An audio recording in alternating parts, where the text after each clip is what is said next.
Hi, I'm Laura McHarrie at The Hidden Edge with another tea break tip on how to use business models and tools to help you manage your growing business.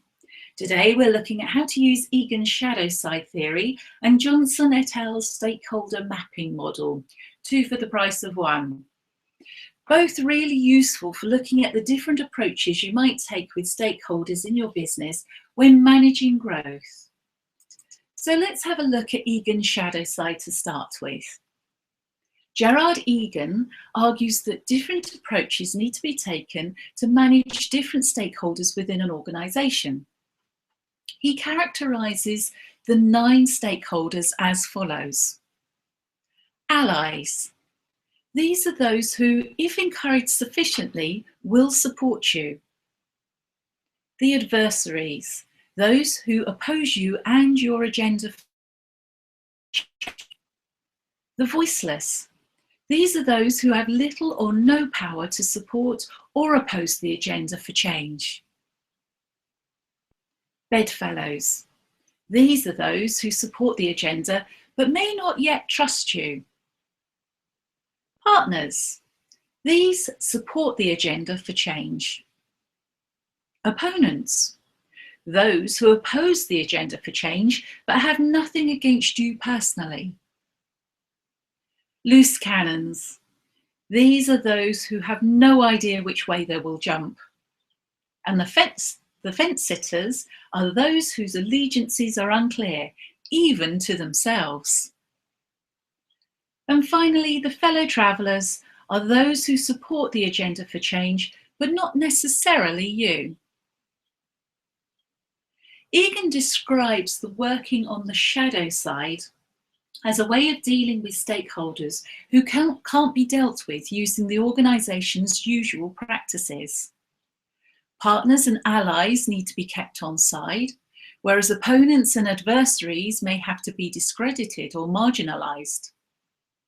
Fence sitters and the voiceless should be seduced to ensure that they don't go over to the dark side. So how do we use this? First of all, we need to recognise the role that the organisation stakeholders play in the success of major change events. We need to recognise that this theory is concerned with organisational politics, and that without some political savvy, you'll get done by those that play the game better. We need to identify and get to know the key stakeholders in the organisation, and to do this, even if we don't envisage making a significant change in the near future. When we can work out what power and influence and interest each stakeholder has, we have a much better chance of getting them to work with us rather than against us. So when we identify those stakeholders that might have an impact on a project, we can then rank them in terms of their possible impact.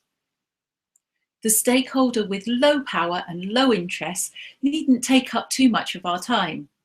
It's those with high power and high interest that we need to engage with and develop as allies. So that brings us on very neatly to Johnson, Scholes and Whittingham's stakeholder mapping. What these three have said is that mapping stakeholders is a strategic business tool which identifies and assesses the effects that different individuals or groups of stakeholders have on the organisation. Stakeholders are recorded on a graph which plots their level of interest in issues that affects the organisation against the power that they possess to exercise those interests. The stakeholders in this way are broadly divided into 4 groups. First, those with high levels of power and low levels of stakeholder interest. We don't need to take these stakeholders for granted, but we shouldn't necessarily worry about them too much. The stakeholders that pose little threat to your plans unless they gang up on you are those with low levels of power and low levels of interest. Those with high levels of power and high levels of interest are the ones that we really need to keep involved. Keep these stakeholders satisfied because they are key to the game. And those that have a high interest but low power, these stakeholders may be important in the early stages, so do keep them informed as to what's going on. In conjunction with Egan's shadow side theory, we can keep a watchful eye on those stakeholders with power and little interest, but not waste too much time communicating with them. Talk to the ones with little power but high interest. They may lack the power to influence decisions, but it may be useful when it comes to working up the detail on your project or convincing other stakeholders. Put just enough effort into the ones with high power but little interest in order to keep them satisfied, but accept they may want to get involved in the detail. But focus your attention on the ones with high power and high interest. These are the people that you need to fully engage with to get the job done. Remember, the more active you are, the more people you affect. And it's like a game of chess, where the pieces that you win or lose affects how well you do. The odd sacrifice may also have a major effect on whether you win or lose. So, now we've had a look at both of those two models, it's time to have a go for yourself. Start mapping out the stakeholders that you have working with you in your business.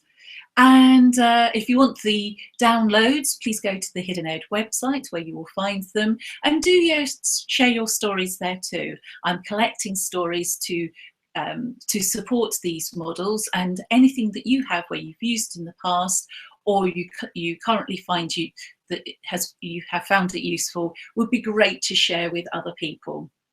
So that's it from me. Thanks very much for listening, and back to my cup of tea.